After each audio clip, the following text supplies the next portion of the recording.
మనతో పాటు Andhra Pradesh excise and mines శాఖ మంత్రి కొల్లు రవీంద్ర అందుబాటులో ఉన్నారు. కొల్లు రవీంద్ర గారు, ఫస్ట్ ఆఫ్ ఆల్ మీరు మంత్రిగా బాధ్యతలు చేపట్టిన తర్వాత మేము మీకు శుభాకాంక్షలు చెప్పలేదు. సో కొద్ది నెలలు గడిచినా కూడా ఇప్పుడు మీకు శుభాకాంక్షలు చెప్తున్నాం రెండోసారి మంత్రిగా బాధ్యతలు చేపట్టినందుకు. థ్యాంక్ యూ అండి. Thank you. ఎలా ఉంది సార్ మీకు ఇచ్చిన శాఖ? Excise and mines hello. చాలా పెద్ద శాఖ ఇచ్చారు మీకు, చాలా కీలకమైన శాఖ. అవునండి, బాధ్యత కలిగినటువంటి శాఖలు. ముఖ్యంగా ఏంటంటే లాస్ట్ గవర్నమెంట్లో ఈ రెండు డిపార్ట్మెంట్స్ని కూడా వాళ్ళు అంతా కూడా అస్తవ్యస్తం చేయటమే కాకుండా విపరీతమైనటువంటి దోపిడీ చేసినటువంటి పరిస్థితులు ఉన్నాయి. మొత్తం వ్యవస్థనంతా కూడా సర్వనాశనం చేశారు. అంటే అన్ని వ్యవస్థలే చేశారు, దాంట్లో ప్రధానంగా దీన్ని వాళ్ళ ఆదాయ వనరుగా చేసుకుని పూర్తిగా దీన్ని అస్తవ్యస్తం చేశారు. ఇవాళ అవన్నీ కూడా వాళ్ళ ఒక లైన్లో తీసుకొస్తున్నాం. ముఖ్యంగా ఏంటంటే ఎక్సైజ్ కానీ అట్లాగే మైనింగ్ కానీ ఈ రెండు కూడా ఈరోజు గత ప్రభుత్వంలో చాలా చాలా దుర్మార్గమైన కార్యక్రమాలు జరిగాయండి. ఇవన్నీ కూడా ఒక ఒక లైన్లోకి తీసుకురావడం జరుగుతుంది. దాదాపు అయిపోయింది, ఇంకా కొంత వర్క్ ఉంది. అది కూడా అయిపోతే అటు రాష్ట్రానికి ఆదాయం వస్తుంది, ప్రభుత్వానికి ఆదాయం వస్తుంది, అట్లాగే ఉపాధి ఉద్యోగ అవకాశాలు కూడా పెరగడానికి అవకాశం ఉంటుంది. ఫస్ట్ ఆఫ్ ఆల్ మీ శాఖకు సంబంధించి ఎక్సైజ్ శాఖలో అక్రమాలు జరిగాయంటూ రీసెంట్గా మీరు కమిటీ కూడా వేసింది మీ ప్రభుత్వం. అదే క్రమంలో సిఐడి విచారణ కూడా చేపట్టారు. అంటే ఇప్పటి వరకు ప్రాథమికంగా ఈ ఎక్సైజ్ శాఖలో అంటే గత ప్రభుత్వ హయాంలో జరిగిన అక్రమాలకు సంబంధించి ప్రిలిమినరీ సమాచారం ఏమైనా వచ్చిందండి బయటికి? అంటే ఏ విధంగా జరిగింది అనేది? అవునండి, దాదాపు ఎందుకంటే మేము ప్రభుత్వం వచ్చిన వెంటనే వైట్ పేపర్ రిలీజ్ చేయడం జరిగింది. అలాగే మేము గతంలో అపోజిషన్లో ఉన్నప్పుడు కూడా ఎక్కడెక్కడ ఎలా జరుగుతుంది అనేది కూడా ఆ రోజు డీటెయిల్గా చెప్పడం కూడా జరిగింది. అలాగే వైట్ పేపర్ రిలీజ్ చేసినప్పుడు కూడా ఎక్కడెక్కడ దీన్ని వాళ్ళు ఉపయోగించుకున్నారు, ఏ రకంగా దోపిడీ చేశారు అనేది కూడా వైట్ పేపర్లో ఇవ్వడం జరిగింది. ఇదే కాకుండా ఈరోజు దాని మీద సిబిసిఐడి ఎంక్వైరీ జరుగుతూ ఉంది.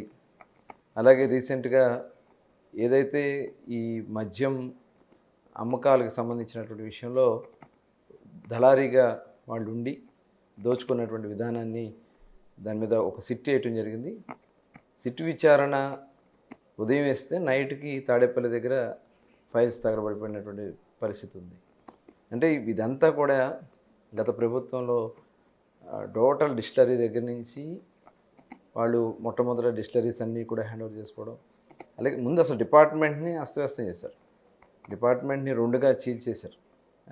సెబ్ అని పెట్టేసి ఎక్సైజ్ డిపార్ట్మెంట్లో ఉన్న వాళ్ళందరినీ తీసుకెళ్ళి కొంతమందిని సెబ్లో కొంతమందిని విడిగా పెట్టి అసలు వాళ్ళ పనులు లేకుండా చేశారు. అంటే వాళ్ళు ఎదురు చెప్పుకోవడానికి ఎవరికి చెప్పుకోవడానికి డిపార్ట్మెంట్ మీద పట్టు లేకుండా చేసినటువంటి పరిస్థితి.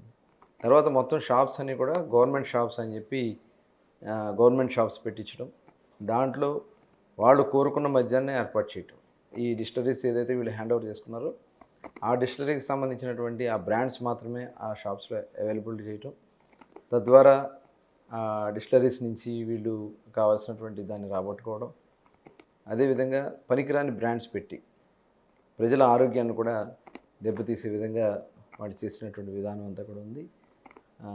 ఇవన్నీ కూడా దాని మీద మేము వచ్చిన వెంటనే సిబిసిఐడి ఎంక్వైరీ, అట్లాగే ఈ ఏదైతే సిట్ కూడా ఏర్పాటు చేసి విచారణ చేయటం జరుగుతూ ఉంది. కీలకమైనటువంటి సమాచారాలన్నీ కూడా సేకరిస్తున్నారు. డిస్టిలరీ దగ్గర నుంచి ఏ డిస్టిలరీస్ దగ్గర నుంచి ఎంతెంత వీళ్ళు ఏ రకంగా దీన్ని ఇచ్చేశారు, అదేవిధంగా షాప్స్ దగ్గర నుంచి ఏం చేశారు, ఇది కాకుండా ఇలిసిట్ లిక్కర్ని అలాగే నాన్ డ్యూటీ పెయిడ్ లిక్కర్ని టోటల్ క్యాష్ బిజినెస్సే, ఎక్కడ కూడా ఆన్లైన్ ఇది లేదు, ట్రాక్ అండ్ ట్రేస్ సిస్టమ్ లేదు, అసలు ఏ బాటిల్ ఎక్కడి నుంచి ప్రొడ్యూస్ అవుతుంది, ఎక్కడ దీన్ని వెళ్తుంది అనేది కూడా ఒక ట్రాక్ అండ్ ట్రేస్ విధానం కూడా లేదు. అసలు మానిటర్ చేయడానికి డిపార్ట్మెంటే లేకుండా చేశారు. మరి ఇవన్నీ కూడా ఇప్పుడు ఒక్కొక్కటి మొత్తం కూడా పూర్తి స్థాయి నివేదిక తీసుకున్న తర్వాతే మొత్తం దీని మీద చర్యలు తీసుకోవడం జరుగుతుందండి.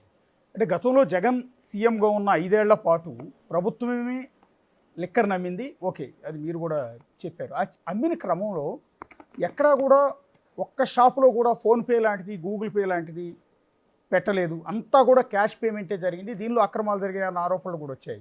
కరెక్టేనది?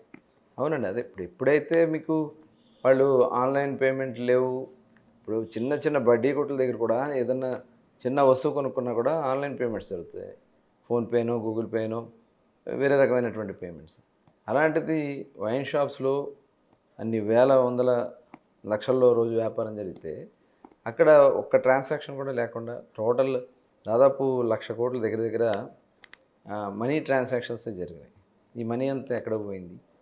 ఇవన్నీ కూడా అది అందరికీ తెలిసినటువంటి విధానమే. దాని మీద మేము పూర్తి స్థాయిలో చేస్తున్నాం. ఎందుకంటే ఆన్లైన్ పేమెంట్స్ అయితే మొత్తం కూడా మళ్ళీ రేపు అకౌంట్స్ చూపించుకోవడం ఇవన్నీ ఉంటుంది కాబట్టి ఆన్లైన్తో సంబంధం లేకుండా క్యాష్ మాత్రమే చేయటం జరిగింది. అంటే మీకు అందిన ప్రాథమిక సమాచారం ప్రకారం ఈ లిక్కర్ స్కామ్లో ఎన్ని కోట్ల రూపాయల కుంభకోణం జరిగిందని భావిస్తున్నారండి టోటల్గా? అంటే ఇంకా టోటల్గా ఇంకా రావాల్సింది ఉందండి. అంతా కూడా వచ్చిన తర్వాత దీనికి మెయిన్ బాస్ ఉన్నారనేది కూడా దీంట్లో ఉన్నటువంటి ప్రాథమిక సమాచారం. ఎందుకంటే లిక్కర్ డిస్టిలరీస్ దగ్గర నుంచి కానీ వాళ్ళు ప్రొడక్షన్ చేసినటువంటి కేసెస్ కానీ ఇవన్నీ కూడా ఒక్కొక్కటి మొత్తం వస్తూ ఉన్నాయి.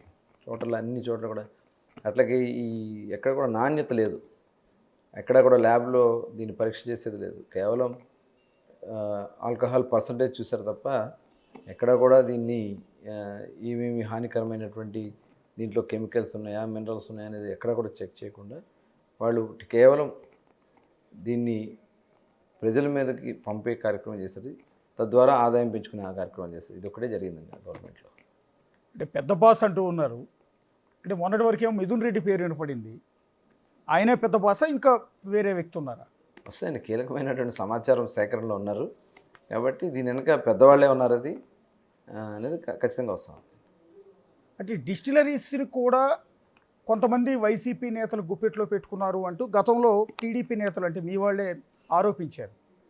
పర్టికులర్గా కృష్ణా జిల్లాలోనే ఉన్న ఒక డిస్టిలరీని ఆ యజమానిని బెదిరించి వీళ్ళ గుప్పెట్లోనే ఉంచుకున్నారు. అందులో ప్రొడ్యూస్ అయ్యే లిక్కర్ మొత్తాన్ని కూడా మళ్ళీ ప్రభుత్వ దుకాణాల్లో అంటే ప్రభుత్వానికి సప్లై చేసేలా వాళ్ళే తయారు చేస్తారు, వాళ్ళే అమ్ముతారు. ఇలా స్కామ్ జరిగిందని గతంలో మీరు ఆరోపించారు. ఇప్పుడు ఏమన్నా అదంతా బయటకు వస్తుందా? నిజమేనని తేలుతోంది ఏమన్నా?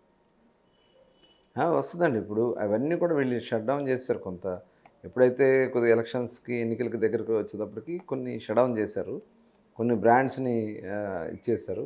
వీళ్ళు ఆ డిస్టిలరీస్ని హ్యాండ్ ఓవర్ చేసుకోవడం, దాంట్లోనే ప్రొడక్షన్ చేయటం, కొత్త బ్రాండ్ని కొద్దిగా నేమ్ డిఫరెన్స్ చేసి ఆ బ్రాండ్స్ని మార్కెట్లోకి పంపించడం జరిగింది. అందుకనే ఆ డీటెయిల్స్ అన్నీ వస్తున్నాయి. ఏది కూడా ఇందులో సమాచారం ఎక్కడ కూడా పోదు. ప్రతిదీ కూడా డీటెయిల్డ్గా డిస్టిలరీ దగ్గర నుంచి డిపోల దగ్గర నుంచి ఏదైతే రీటైల్ షాప్స్ వరకు మొత్తం కూడా దీన్ని ఏదైతే జరుగుతూ ఉంది, ఎంక్వైరీ జరుగుతూ ఉంది, మొత్తం కూడా బయటకు వస్తుంది.